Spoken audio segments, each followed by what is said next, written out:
Hello guys, it's me NIHIR. नोंथांमोनखौ बिटिआर रस्टार यूट्यूब चैनल खनसे फिन बरायफिननाय जाबाय तो नोंथांमोना दिनै मोनसे गोदान भिडिअ लाना फैलायबाय बेयाव आंखौ मैया सासे साबस्क्राइबारा सोंनायमोन नोंथाङा माबायदि गावनि साबस्क्राइबारखौ हाइड खालामना लायो तो आं बिनि सायाव दिनै भिडिअ बानायना लाबाय बिथांनि थाखाय आरो बिथांनि थाखाय बे भिडिअ जोबोद हेल्पफुल जाखागोन आं मिथिखागौ आरो नोंथांमोनाबो सोरबाफोर गोदान इउटुबारफोर दङब्ला जेरैबायदि गावनि साबस्क्राइबारखौ हाइड खालामना लानो रोङाखै आरो बेजों लोगोआव सायाव जे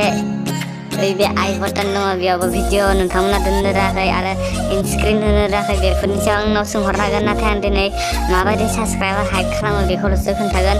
तो फैदोंबा भिडिअखौ जागायनोसै भिडिअखौ जागायनायनि सिगां मोनसे इन्ट्र होग्रोनानै ना मा बुङो लोगोफोर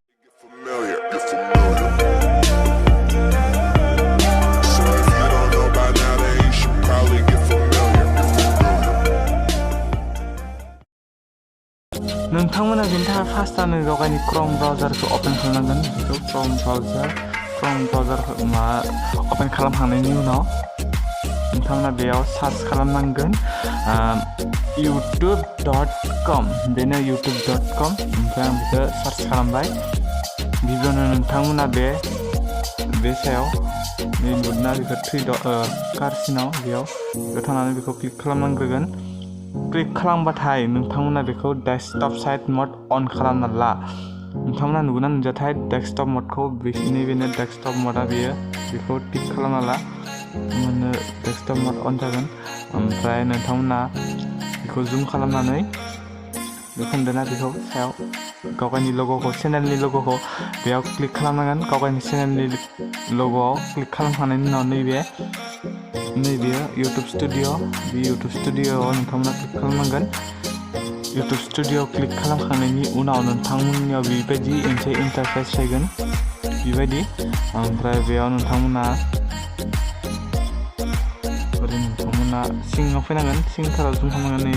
बेयाव मोनसे सेटिं मोनो बेयो बे नङा बेखौ मोनसे सिङाव फैबाथाय मोनसे बिदि सेटिं मोनगोन ओमफ्राय नोंथांमोना बे सेटिंआव क्लिक खालामनांगोन होमब्लाना नोंथांमोना बेबायदि मोनसे इन्टारफेस खुलिनांगोन जुम जाना दङमोन ना बेनिखायनो आङो बेखौ जुम आउट खालामफिनबाय ओमफ्राय नोंथांमोना बेखौ गावनि बे चेनेलाव नैबे चेनेलाव क्लिक खालामनांगोन बे चेनेलाव क्लिक खालामबा नोंथांमोना बेबायदि बिथिं मोनसे इन्टारफेस नुगोन ओमफ्राय नोंथांमोना बे नैबे मोनसे एडभान्स सेटिं बेयाव क्लिक खालामनांगोन एडभान्स सेटिंआव ओमफ्राय सिंथिंनिफ्राय नोंथांमोना सिंथिं फैबाय था नैबे display number of people channel बेयाव display the number of people subscribe to my channel बेखौ नोंथांमोना बे चेनेलाव थुनांसिगोन सेटिं ओमफ्राय सिंथिं फैनानै बे display the number of people subscribe to my channel बिदि दङ साबस्क्राइब टु माय चेनेल ओमफ्राय बेखौ नोंथांमोना टिक मार्क होनाय थाखागोन जायना साबस्क्राइबारखौ हाइड खालामनो हायाखै बिथांमोननिया बिदि थागोन ओमफ्राय बिथांमोना बेखौ आनमार्क खालामबाय ओमफ्राय दसे थानानै नोंथांमोना खमसे खम 1 आवार्स 2 आवार्सनि उनाव नोंथांमोना गावनि चेनेलखौ खुलिनानै होमब्लानो नोंथांमोननि चेनेलाव साबस्क्राइबारा हाइड जाना थागोन नोंथांमोना बिदि खालामबानो नोंथांमोना आजिखालि इजिलिनो